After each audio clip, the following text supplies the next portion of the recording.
கண்மணி அன்புடன் பிடிச்சிருந்துச்சுன்னா லைக் பண்ணுங்க. அந்த என்ன பண்றாருன்னு பார்த்தீங்கன்னா, நேரா வந்து ஒரு ஹோட்டல்ல போய் தன்னுடைய வேலையை பத்தி அவங்ககிட்ட எடுத்து சொல்றாரு. என்னுடைய ஐடியாஸ் வந்து நீங்க வந்து ஃபாலோ பண்ணீங்கன்னா இன்னும் நல்லா டெவலப்மெண்டா இருக்கு. என்னையும் வந்து அதில் நீங்க சேர்த்துக்கங்க அப்படின்ற மாதிரி சொல்றாரு. அந்த அப்பாயின்மெண்ட் ஆர்டர்ல வந்து அவங்க வந்து அன்பிட்ட வந்து எல்லாமே விசாரிக்கிறாங்க. ஓகே பண்ணலாம் அப்படிங்கும்போது பக்கத்துல இருக்க ஒருத்தர் என்ன சொல்றாருன்னு பார்த்தீங்கன்னா, இவங்க ஏற்கனவே ராஜேஸ்வரி கிளவுட் கிச்சனில் வந்து இவர் வந்து partner one of the partner. So அவர் ஏற்கனவே அங்கே பிரச்சனையை அவங்க ஹோட்டல் வந்து லாக் பண்ணிட்டாங்க. ஸோ கரப்பாம்பூச்சி பள்ளி அது இதுன்ட்டு நிறைய கம்ப்ளைண்ட் அதில் வந்ததுனால அவங்க வந்து இப்போ க்ளோஸ் ஆகி நிற்குது. ஸோ அவரை நம்ம திரும்ப நம்ம ஹோட்டலில் வந்து நம்ம வந்து பார்ட்னரை சேர்த்தோம்னா நம்மளுக்கு பிரச்சனை அதிகமாகும். ஸோ அவங்கள வந்து நம்ம வேணாம் அப்படின்ற மாதிரி சொல்லிடுறாங்க. அந்த எவ்வளோ வந்து ரெக்யூஸ் பண்ணி பார்க்குறாரு. இல்லை சார் அதெல்லாம் பண்ண முடியாது, ஏற்கனவே வந்து எங்கள் இது நல்லா ரன்னிங் ஆகிட்டு இருக்கு. ஸோ உங்கள் ஐடியாஸை நாங்கள் கொடுத்து உள்ளே கொண்டு வரோம் அப்படின்னு சொல்லிட்டு நாங்கள் தேவையில்லாம உனக்கு பண்ண பிரச்சனை. ரெண்டாவது வந்து உங்கள் குடும்ப பிரச்சனை வந்து இப்போ வந்து பிரச்சனையாக இருக்குது, நாளைக்கு சால்வ் ஆகிட்டு அவங்க விட்ட நீங்கள் திரும்ப வந்து நீங்கள் உள்ளே போயிட்டீங்கன்னா எங்களுடைய வந்து திங்ஸ் எங்களுடைய ஐடியாஸ் எல்லாத்தையுமே வந்து நீங்கள் அங்கே ஷேர் பண்ணுற மாதிரி போயிடும். ஸோ அதனால வேணாங்க அப்படின்ற மாதிரி சொல்லி முடிச்சிடுறாங்க.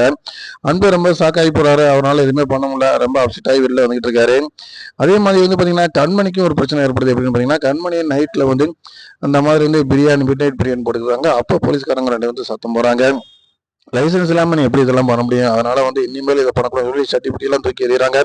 கண்மணி எவ்வளோ பேசி பாருங்க, சார் நாளைக்கு லைசன்ஸ் வந்து ரெடி ஆயிரும், இன்னைக்கு நாங்கள் அப்ளை பண்ணி நாங்கள் வந்து 1 வீக் ஆச்சு, ஸோ நாளைக்கு உங்களுக்கு கொடுத்துருன்னு சொல்லியிருக்காங்க, அதுக்குள்ள அவசரப்படாதீங்க அப்படின்றாங்க. அதை பார்த்துட்டு அவர் என்ன சொல்றாரு பார்த்தீங்கன்னா, சரிம்மா நாளைக்கு வந்து நீ லைசன்ஸோட கடனப்படலைன்னா கண்டிப்பாக கடையை நாங்கள் காலி பண்ணி விட்டுருவோம் அப்படிங்கிற மாதிரி சத்தம் போட்டு போகிறாங்க. ஸோ ரொம்ப அப்செட்டில் வந்து கண்மணி இருக்கும்போது பாட்டியும் அதே நேரத்தில் வந்து அந்த இடத்துல வெண்ணிலாவும் காரில் வராங்க. வரவங்க இது எல்லாத்தையும் பார்த்துட்டு அதான் எவ்வளோ சந்தோஷமா இருக்கு, ஏன்டி இப்படி ரோட்ல வந்து வியாபாரம் பண்ணிக்கிட்டு இருக்க, நீ எல்லாம் வந்து என்னடி பண்ண போற, அது என் வீட்டில் வந்து என்கிட்ட எவ்வளோ தூரத்துக்கு நீ பேசணும் அப்படின்னு சொல்லி ரொம்ப கேவலமாக பேசுறாங்க நம்ம கண்மணியை. கண்மணி மனசுல வந்து ரொம்ப காயங்கள் அதிகமாக இருக்கு, அவங்களால வெளில சொல்ல முடியல, ரொம்ப அப்செட் ஆகி போய் கிடக்குறாங்க. ஸோ ஆனால் அவங்க திட்டுறது எல்லாத்தையுமே சைலண்டாக கேட்டுக்கிறாங்க. பக்கத்தில் இருக்கிறவனோட ஃப்ரெண்டை கூட பேச விட மாட்டாங்க, அந்த அளவுக்கு வந்து அவங்க பேசுறது எல்லாத்தையுமே கேட்டுக்கிறாங்க. ஆனால் அவங்க மனசுல வந்து முழுக்க முழுக்க வந்து நம்ம அடுத்த டாப்ல போகணும், அதுக்கானதான் எல்லாமே அவங்க பார்க்கணும் அப்படின்றாங்க. அதே இடத்துல வந்து அவங்களோட ஃப்ரெண்டு ஜீவா நேரம் வந்து வீட்டுக்கு வராரு. வீட்டுக்கு வந்த உடனே கண்மணிட்டு என்ன சொல்றாருன்னு பார்த்தீங்கன்னா, இந்த மாதிரி என்னுடைய கம்பெனி ஏற்கனவே வந்து ஹோட்டல் வந்து ரொம்ப நடிச்சு போய் கிடக்குது.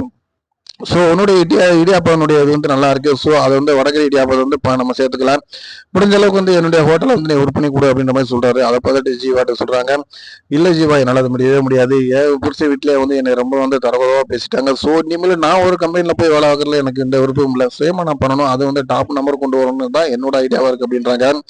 இப்போ என்ன கம்பெனி அதை பற்றி ஒன்றும் பிரச்சனை இல்லை, நீ வந்து என்னுடைய கம்பெனிலே பார்ட்னர் ஒர்க்கராக கூட இருக்கலாம், அதனால ஒன்றும் இல்லை, உனக்கு அதில் வந்து ஒரு ஷேர் பண்ணி தாரி, நீ என் கம்பெனிக்கு வா அப்படின்ற மாதிரி சொல்றாங்க.